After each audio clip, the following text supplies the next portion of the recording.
It would be nice to think that in youth ministry we don't have to deal with these kinds of things, but it would also be naive. If you work with teenagers for very long, you do encounter situations where teenagers are facing major crisis situations. And I think as youth leaders, as youth ministers, that it's essential for us to have some idea of how to address those. Certainly, we don't have to do that on our own, but we ought to be able to address those crises head on and in a way that's affirming and helpful to the teenagers that are in our care. And certainly, in some of those situations, it means saving lives. So that's kind of where we're headed. Think for a minute about situations like this. A 16-year-old girl who's a leader in your youth group asks to speak to you after a Bible study. As soon as you sit down to talk, she bursts into tears and tells you that she's pregnant. The father is a boy who goes to another church. Neither of them intend to become sexually active. But she confides that their relationship has been increasingly physical. She tells you that they only had sex once. The boy knows she's pregnant, but they have not told anyone else. Difficult situation. What do I do? How do I respond? Or take this. A shy 13-year-old boy in your youth group seems more sullen than usual. When you ask him if anything's wrong, he just shrugs. After a little prodding, he tells you that his parents are getting a divorce. He says he's living with his mom right now, but he really misses his dad. How do you address a crisis situation like that? Or maybe this situation. A young man in your youth group has become increasingly aggressive over the last 6 months. He's gotten into several shoving matches with peers and lashed out at you verbally when you intervened with threats and cursing. That is, he was threatening and cursing, not that you were as you intervened. After the most recent altercation, you go by his house to see if you can find out what's going on with him. After a long conversation, he reveals that his father has been sexually abusing him for almost a year. What do you do? How do you deal with that kind of situation? Or maybe this situation.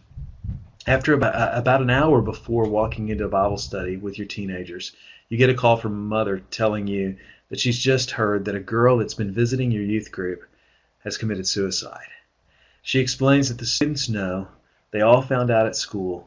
She said her daughter is coming to Bible study, and she thinks most of the other kids are too, but wanted you to be aware that they might be upset because of that before they get there. How do you deal with those kinds of situations? It's not really fair to say that crisis situations are ever going to be cookie cutter in terms of the way kids experience them, or in terms of the way that we handle those situations. That every situation is unique and different, and requires us to think, uniquely differently. Certainly to approach that with careful prayer, seeking God, asking Him to give us a sense of guidance and purpose, and certainly looking for other people that we can encounter, that we can build into, that we can bring into the situation as it's appropriate to be able to address the situation that we're talking about. But maybe there are some ways to look at that. I said that the crisis situation is always unique, and I think that's important. This little slide, what I'm really trying to say with that is that a crisis is never as simple as this is a crisis, you're going through it, it's going to be okay. That the crisis situation always has at least two essential component parts. That's what makes up a crisis. That first of all, there's a crisis event. Now, when I say event, it could be a one-time sudden event, a car crash and somebody in the family is killed, and it absolutely alters the family situation for the foreseeable future, for the rest of their lives, in some ways. But very often, a crisis situation or a crisis event is not so much a pointed event, a one moment in time kind of an event. That an awful lot of times what happens is that the crisis sort of is building and coming for a long time. For example, the situation where the kid is dealing with the divorce of his parents. Well, there may be a pivotal event in there where dad actually leaves, or they sign divorce papers or something like that. The the death of the marriage, the death of the family has probably been a very long time coming. It probably has created all kinds of disharmony in the family and difficulty in terms of the kid being able to deal with it. So the event itself may not be as simple as a one-time event. Certainly, if a kid suicides, that's a culmination of an event. But in most kids that are exercising some kind of self-destructive behavior, there may be superficial attempts at suicide even before they do that. I don't mean to imply that always happens, because certainly there are kids who manage to successfully kill themselves the first time they attempt to do that. But there may be a pattern of things that lead up to that. That's all a part of that crisis situation. So there is an event, albeit not a moment of crisis. But that's not really the whole story, because the other piece of that is that there is the crisis experience. What I mean by that is that there are ways that every student experiences the crisis that they're going through uniquely. That they are that the way that they feel, the things that they understand, the things that they see, all of that kind of stuff really is unique to the person, and there are a lot of things that sort of create the crisis experience, how the student is going to experience that. Certainly, part of it deals with what they believe to be true, what they know to be true, how they interpret the event. All of those kind of things are definitely part of that experience. But the other parts of it are really have a lot to do with the assets that teenagers bring into a situation. In a situation where a student is hurt in some ways, they're in a car accident, they lose the ability to use their legs or something like that. Awful situation. Nobody's going to deal with that really well. But in a situation where a teenager has incredible support from family, where they have friends that are loving and supporting through that, where they have a personal dynamic faith, where they have a genuinely positive attitude towards life. All of those things are assets that mean that they're going to have better coping mechanisms for dealing with what this awful situation they've experienced in their life than someone who doesn't have those assets. So how a student experiences the crisis is so much more than what the event really is, and it has everything to do with the assets, the situation as it surrounds them, and what kinds of help and support that they're going to have as they move into it. I kind of started trying to think of crisis and how that sort of shapes up in Jesus's ministry, and the event that comes to mind for me just right away is the death of Lazarus. You guys know the story, that Jesus is experiencing, that Jesus hears about Lazarus, who's grown sick, and his family sends for Jesus, and Jesus delays in coming, and then the disciples want to know, well, what are we going to do? And Jesus says, well, we're going to go back and see Lazarus. They're concerned about that. He tells them, Lazarus has fallen asleep. They don't understand. He says, well, I just mean that Lazarus is dead. And so they're still going to go back, because Jesus really knows from the beginning that he's planning to raise him from the dead. Of course, when he's coming back to Bethany, he encounters Martha first, and Martha asks him, Lord, where have you been? If you had been here, my brother wouldn't have died. And then there's this wonderful conversation where Jesus says, even now, I tell you, your brother's going to live. And she says, well, I know that he's going to live in the end. Jesus says, no, I am the resurrection. The resurrection is present. It's not some future event, for you at least. So he continues on, and then Mary comes back, and when we pick up the story there, when Mary came to where Jesus was and saw him, she fell at his feet and told him, Lord, if you had been here, my brother would not have died. Interesting that it's very much the same kind of question, or same kind of concern that's raised by her sister. When Jesus saw her crying, and the Jews who had come with her crying, he was angry in his spirit. That's really interesting to me, that he was angry in his spirit. I'm not sure that I really totally understand why Jesus was angry. It seems like to me that it has nothing to do with the fact that they were weeping, and nothing to do with the fact that that they were, somehow doing something wrong. I think it has everything to do with the fact that Jesus was angry at the situation where, in a fallen world, people experience this incredible grief. And I think the fact that he was angry and deeply moved just really reflects heavily on the connection that he had, the care that he had, the desire that he had to care, to show concern, to be with them in the middle of that crisis. And he asks, "Where have you put him?" "Lord," they tell him, "come and see." And then Jesus wept. It's so funny that in just a few short verses, Jesus is going to speak Lazarus back to life, and he knows that he's going to do that. He's already told Martha he's going to do that, and yet he weeps here. That there's some kind of connection for Jesus with the human suffering, the human situation, that causes Jesus to so identify with us in our pain and in our hurt that he's present with us in it, that he weeps with us. That's incredible. So the Jews said, "See how he loved him."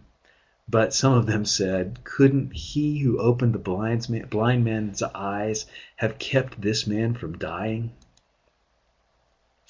Then Jesus, again, angry in himself, came to the tomb. Angry, I guess, at this point, just at death, at the finality, the difficulty, the horror of death. It was a cave, and a stone was lying against it. "Remove the stone," Jesus said. And Martha, the dead man's sister, told him, "Lord, he's already decaying. It's been 4 days." Jesus said to her, "Didn't I tell you that if you believed, you would see the glory of God?"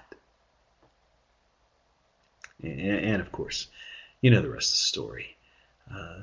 That Jesus prays, "Father, I'm praying more out loud so that these people can hear, but I know you already hear me." And then he speaks directly to Lazarus. "Lazarus, come forth." And of course he does.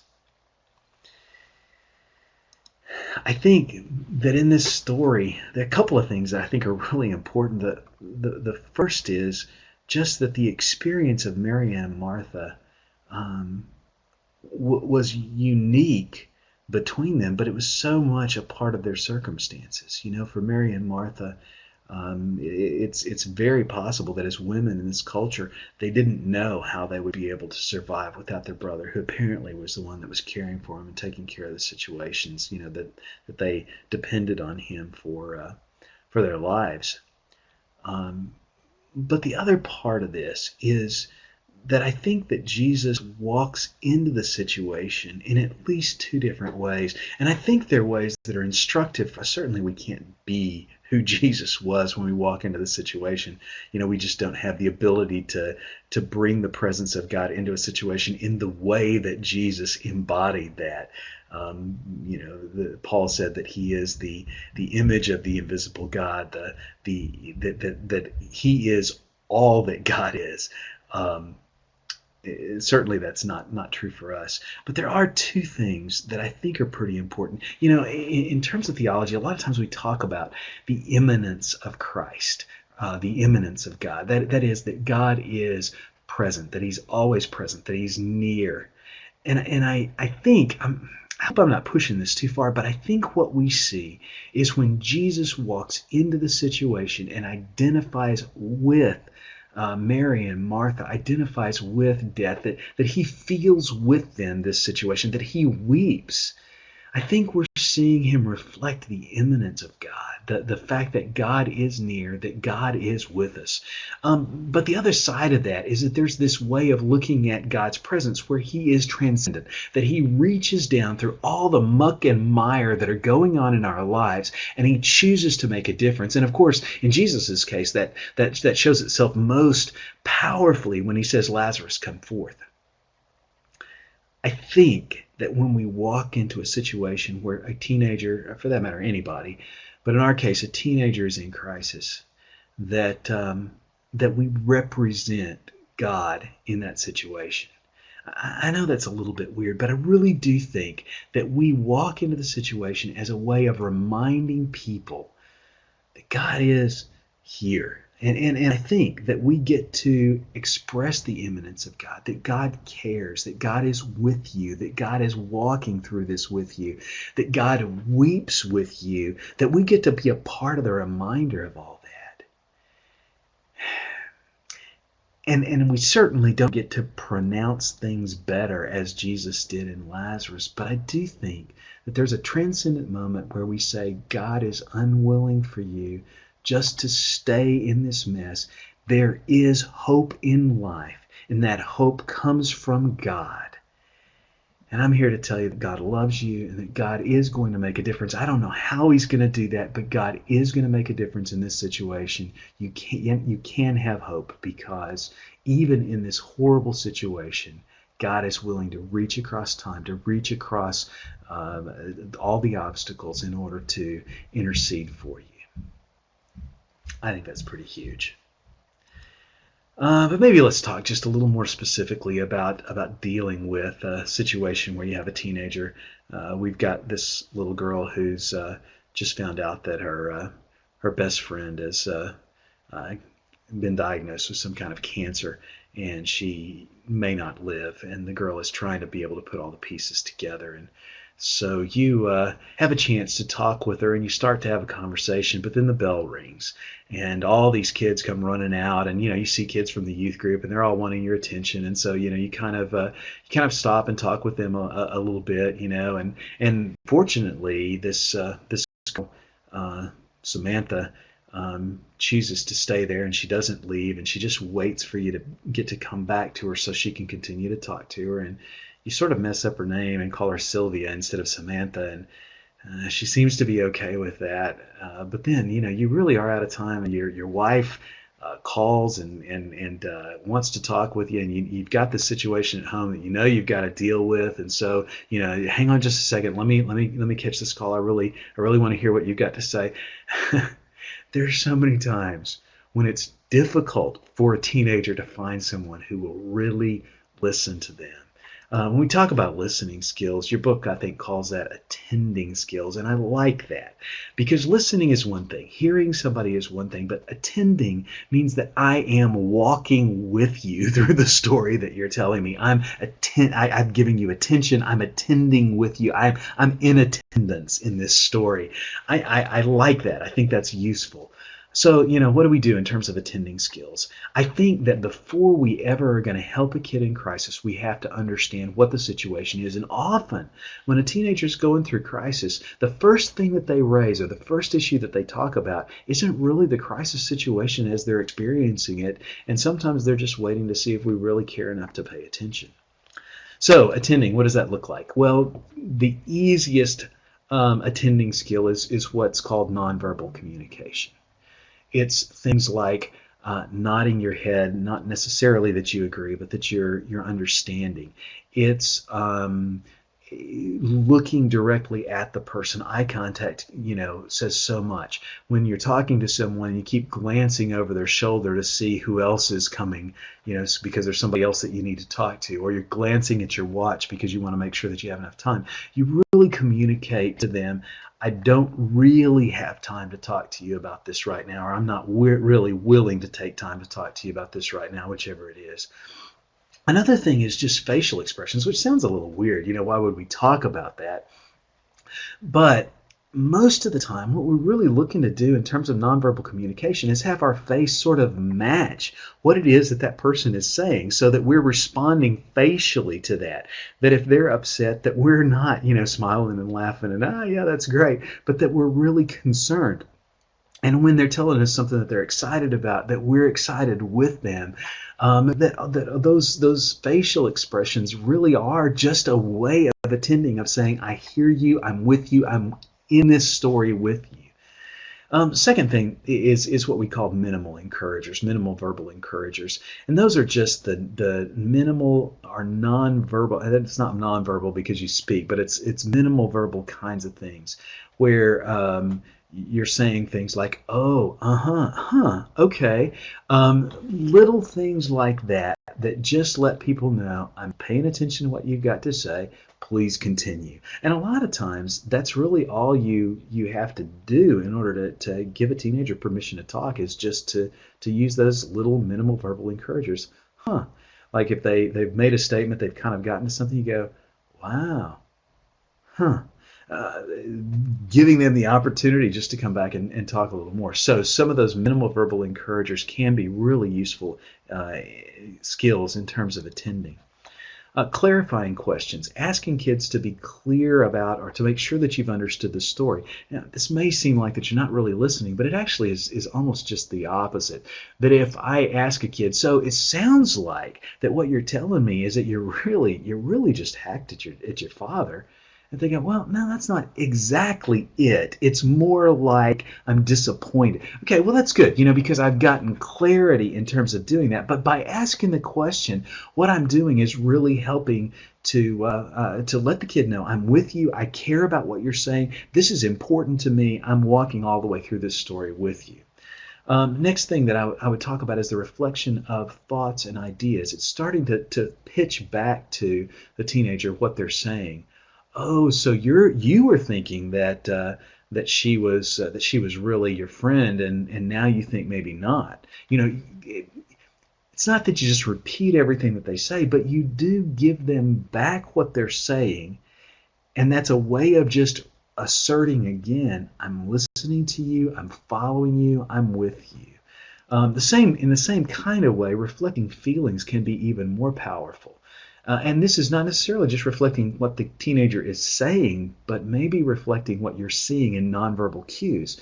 So you say, gosh, you sound like you're okay with that, but man, I'm looking at your hands and they're clenched up. You really are angry about this, aren't you? So I reflect back anger, or something like this, where I'd say, that would make me so disappointed. I think I would be just so sad if that had happened to me. Is that how you feel? I identify the feelings that they're experiencing because it gives them permission to accept, to own, and to be able to share the difficulty of what they're going through in terms of feelings. And then, maybe not last, but certainly another piece of that that's useful is summarizing. A lot of times teenagers, tell you the story and they sort of get the story out and then they just stop, like they're waiting for you to say something. Now, you can jump into, okay, well, here's what I think we ought to do. But most of the time, it's really good to sort of give them a chance to make sure that you've gotten all the way through the story. And what you can do is to summarize the story. Okay, so what you've told me so far is that your mom and dad have been fighting a lot, and you came home one day and your mom's stuff was all out in the front yard, and you really have been concerned about them getting a divorce. And now, even though they've told you they're not going to, your dad is like out of town quite a bit. You're wondering what that means. Is that all the story? Then they can go, yeah, and very often we'll say, yeah, and then and go on with more, and that's okay. Or they'll go, yeah, that's really it. That's the whole thing. Gives you a place to sort of insert a break and say, okay, that's fantastic. I understand where you are. I understand where we're going. So once I get to the point where I know what's going on in the kid's life, I know where the crisis situation is, and I'm starting to get a sense of what the crisis experience is as they have it. I don't know if you guys can see it or not, but on my monitor I keep turning upside down. That's kind of scary. Anyway, the difference in counseling somebody about some issue about how they really want to learn the Bible better, or some issue about relationships that they just really are trying to work on, and a crisis situation, is that a crisis most of the time demands action. That you can't just continue to talk, that you really have to take action and move on the crisis. And that even if the kid is unwilling to move ahead, that oftentimes what's appropriate for you as a youth minister is to take action anyway on their behalf. To be a good advocate for them means that you have to do something, that you can't just leave them in that sense of crisis to the extent that you can. And I don't mean to say that we can resolve every crisis at all. So what do you do? Well, that really depends so much on the specific situation and what's going on. But let me give you some thoughts that are generally, I think, true in terms of responding to a crisis. First of all, I think the first thing that we do is invite God into the situation. Now, in a case of a kid who's a Christian kid that's been a part of my youth ministry and that kind of stuff, I'm going to say, man, I just really want to pray with you. Can we pray right now? And I'm going to pray for God's clarity about his presence and about his concern about the situation and his willingness to bring hope and possibilities into the situation. But there may be other kids where it's a little bit difficult to do that they really are not at a place where prayer is going to feel particularly significant to them. And I might well pray with a non-Christian kid as well. But if there's a situation where that doesn't seem to be appropriate, still, I want to make sure they don't come to me because I'm a professional counselor. They come to me because I'm a minister, and I want to bring Christ into the situation. I want them to know that he's present, that he's with them. And it may be as simple as telling them that. It may be as simple as telling them how I'm going to pray for them, or it may be, taking time to really pray with them. But bringing Christ into the situation, bring God into the situation, I think is essential. Beyond that, I want to assess the immediate danger.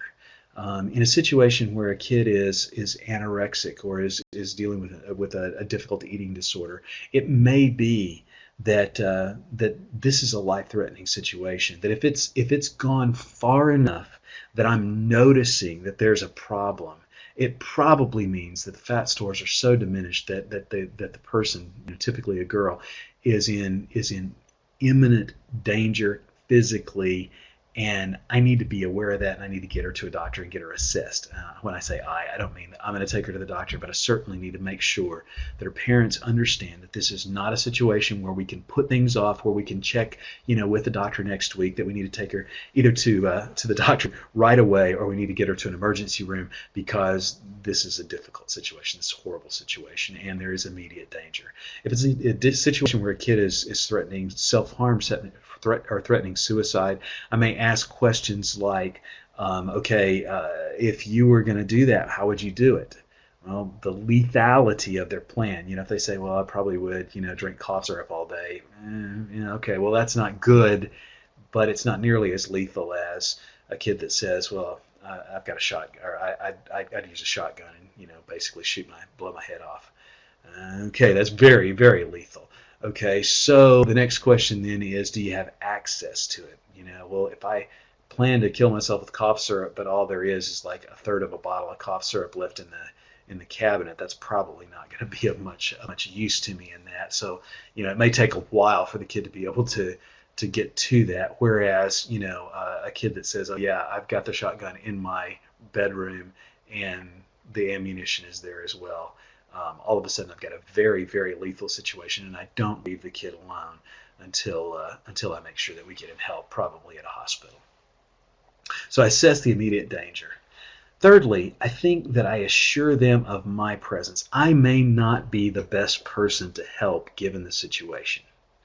And it's unwise for youth ministers to assume that you are the best person to bring them help. However, if a kid has come to you, I think we have every responsibility to be present in their lives. So I want to assure them, look, man, I am going to go through this with you. It doesn't mean that I'm going to be able to solve all your problems, but I definitely am going to be with you to make sure that we get to people who can. I think that's huge. Number 4, determine who to involve.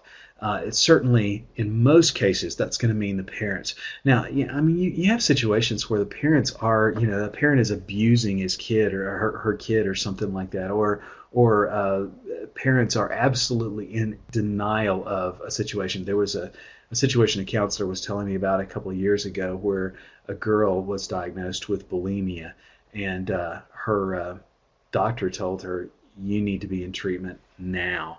And she went home and cried to her mother and convinced her mother that if she could just go to prom, then she'd go in and get treatment after prom's over. And of course, you guys would expect that the story ends, but the girl actually died before her prom night.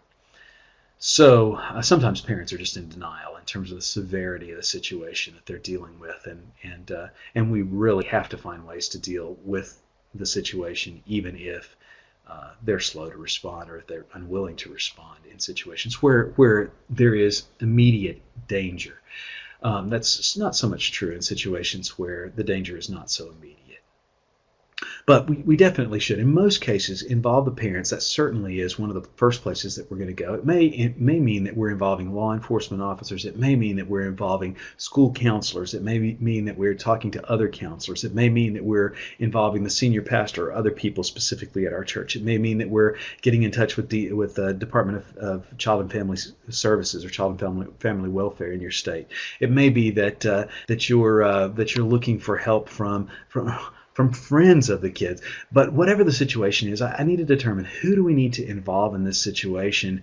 And it almost never is a situation. If we're talking about a true crisis, it's almost never a situation where I ought to be facing that entirely on my own. Then I'm going to determine the immediate steps we need to take. Okay, what do we do now? Okay, first thing we're going to do is we're going to talk to your parents. Then after that, we probably need to take you to a hospital to get you assessed for this or something like that. That I want to be as clear as I can about here are the specific steps that we're going to need to take in order to get you help. And number 6 is to create a contract. And this really is not always a situation that you want to do, but sometimes, let's take an example where you've got a kid who is threatening suicide.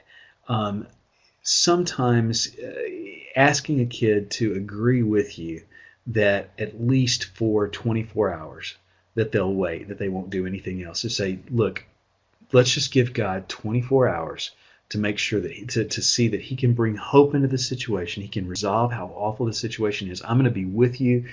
And I can do that as a verbal contract, or it may be that I actually have a written contract with a kid that I won't do anything to hurt myself for 24 hours. It's really weird because you think, well, in the long run, they wouldn't really honor that contract. But most of the time, if kids are willing to sign a contract like that, they will adhere to whatever the contract says once they've agreed to it. And then, of course, agreeing to follow up. So I may connect a teenager with a Christian counselor that's going to work with them through this issue, or I may have gotten them into a hospital because of the suicide situation, or because of bulimia, or because of something else. I may have passed them off to the school counselor because the situation is that they've just dropped out of school and they have no recourse, and I can't really help them with that. That doesn't mean that I take a hands-off approach, that I agree, okay, I'm going to call you in the morning, we're going to see how you're doing. Or I'll be back with you tomorrow afternoon. Let's meet again tomorrow afternoon and talk. Whatever the appropriate timing is, that I agree to meet with them to follow up. Those are kind of the basic rough steps that I think are useful. Probably if you talk to 100 different people, you get 100 different lists that look like this. But that's some suggestions that I'd make in terms of the way that you generally think about developing an action plan when kids are in a crisis situation. Let's talk for a minute just about prevention.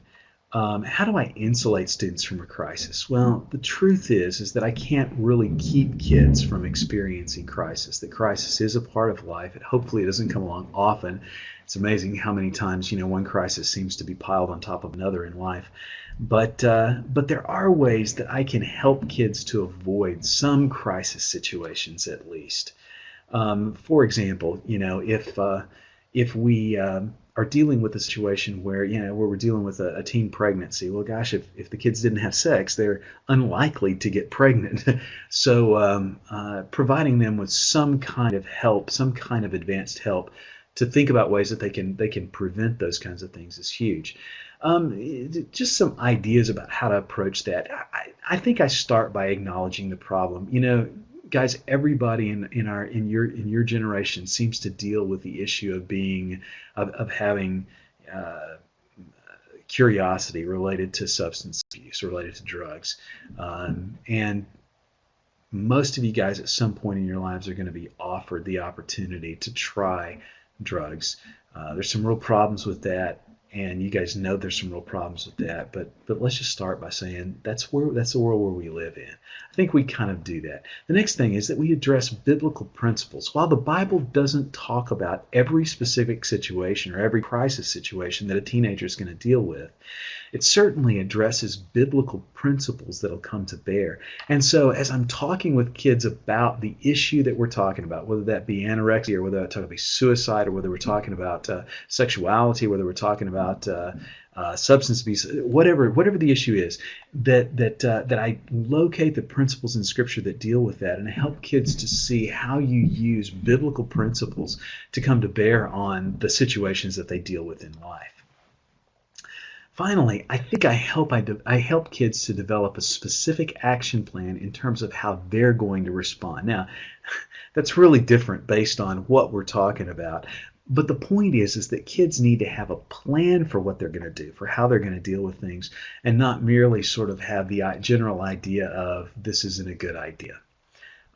So True Love Waits is great, but how do you help kids to put themselves in a situation where they're living a pure life? Just say no to drugs is great, but how do you really help kids to think through some of the pressure that's much more subtle than peer pressure used to be, or than peer pressure was when I was a kid? How do you help them to think through how that works and what that looks like?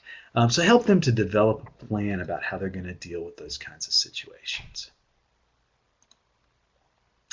The other thing that I would say about prevention is that we need to do the best job that we can to build partnerships. Certainly that means with the youth group. In fact, one of the most startling things that I've discovered about some of the research related to everything from academic success to substance abuse, to teen pregnancy, to abortion, that having a positive peer group is a tremendous insulator from some of that kind of stuff. So developing a youth group that understands the importance of caring deeply about each other and being present for each other is huge. Developing partnerships with parents where you're able to work with parents to try to work for the best ends for their kids is huge in this situation. Working with schools is useful. How do I help schools? How do I help to connect with schools? This may be asking school leaders to be a part of what we're doing. It may be that I offer to be helping when there's a situation or crisis problem that comes up in the school, that I want to make myself available to help with the school situations that they deal with. Maybe creating partnerships with law enforcement, and certainly, as Tony Rankin had suggested in the earlier video, looking for Christian counselors that I have. Tony didn't say in your hip pocket because that would sort of demean his whole profession, but in your hip pocket, that you've got a counselor that's on your team, as Tony says, that you can pull out and engage and talk with as you deal with those kinds of things. Can't prevent every crisis. Students are going to experience crisis, but I can help students to avoid many of the crises that they experience, and I can place positive assets into their lives that will help them when